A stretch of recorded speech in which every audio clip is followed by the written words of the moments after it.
reason to be nervous. None whatsoever. And I'm going to tell you why in one word. And what's that word? Dibbs. First Dibbs question of the day brought to you by Trantolo and Trantolo. You can find Trantolo and Trantolo in Hartford, Waterbury, Bridgeport, New Haven, and Torrington. And they always give back to the communities that they proudly serve. This is not my question, not Ben's question. Honestly, it's Las Vegas's question because it's already a futures bet. My wife showed me a futures bet from last year that the gentleman placed April 8th, 2022 for the UConn Huskies to win. It was $100. He won $10,000. Good for you, man. That's awesome. That's great. Can they repeat? Now, Kurt doesn't like this question. Is it too soon? Too soon? Never too soon because that's the way our business is. Less than 24 hours too soon for you, Kurt? Well, I don't have to like it, but you have to ask the question. I love the team that's coming back, and I'm a huge fan of Stephon Castle. If you haven't seen this kid out of Georgia, Newington, I know I've been talking about him the last couple of weeks in this studio, and everybody's sick of it. That's fine. The question is like who's going to leave? Hawkins is going to get a lot of offers. Andre's probably going to get a lot of offers. Sanogo, despite what the NBA thinks, maybe another league overseas is going to make a lot of offers. And he's in a different situation because he can't collect NIL as of today. Maybe rules will change before we start next year's academic. And hopefully him being named the player of the tournament will help change that. You would think. But I think that this team has all the makings. And one of the best combinations is having Coach Hurley. Right. And really the whole coaching staff. Who knows what that's going to look like? I'm sure there's... some guys are probably going to get offered huge and Kamani's been a guy that a lot of people are talking about, and they were Coach last Moore year. has been a head coach before. He could go somewhere, possibly. He's been great. He really has been great. I'm a fan of Coach Murray, man. Everybody looks at this guy as just kind of Bill Murray's son. Well, you're missing it, man. This dude knows X's and O's and basketball analytics better than anyone in the country. I just love the coaching staff. I love the foundation that has been set. And I think that when you look at, transfer portal recruiting, if you call it that sort of thing, UConn is a very appealing, very attractive place to play basketball. So we're going to repeat. You need more than talent. You need luck, and you need guys to stay healthy. And that's a huge thing. Even on the women's side, you see losing a couple of stars for an entire season. Great point. It pretty much buries you at so many different levels and so many people. And we're seeing baseball right now. The New York Mets. Verlander's injury.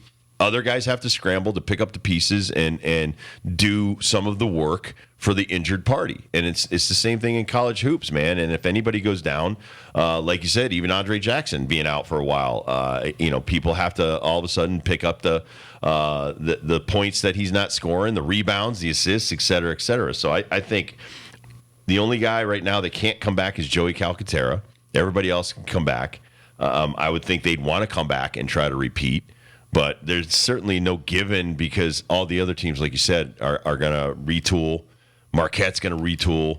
The Big East, brother. Big East is going to retool something fierce. Georgetown next year. Yep. St. John's next year. They got a couple of new head coaches. You might see half of Providence go to Georgetown now that Cooley's over there. Iona's going to get a couple of their best players probably going to go to St. John's and follow Coach Pitino over there. So Thad Matta's doing at Butler. Yep. Xavier's going to be tough again. So I think, listen, just surviving the Big East and nearly winning the Big East for UConn, I think, was a big stepping stone to where they realized we could beat anybody. Yeah, we could beat anybody, and they did. And so I think it's possible to repeat next year, but man, it's way too early for that. We don't even know what kind of team we're going to put out in the court next year. I really do keep on my mind over the last few years when people ask me why is this university, this state, this area so good at X, Y, and Z? Why is Texas really good at high school football? My home state of Indiana. Why are we good at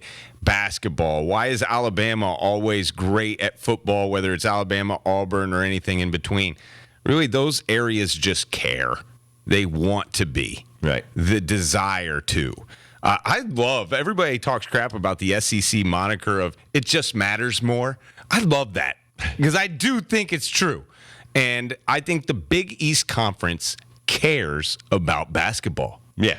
You see it in the coaches that are in this roster of coaches. You see it in every year in the NCAA tournament.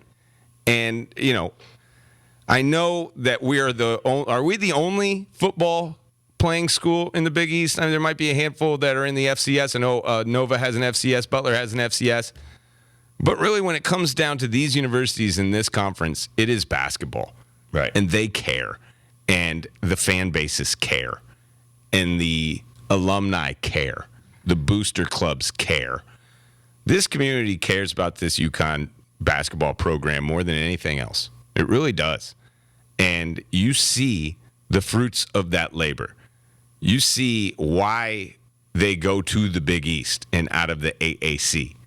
You see why they dress campus up even more than what it was 6 years ago. You see why we're getting different recruits from all over the place. It's because UConn cares about basketball. And that's why they're the capital of the world in basketball. And that's why they're going to hang another banner, is because that's one thing that they care when they wake up in the morning.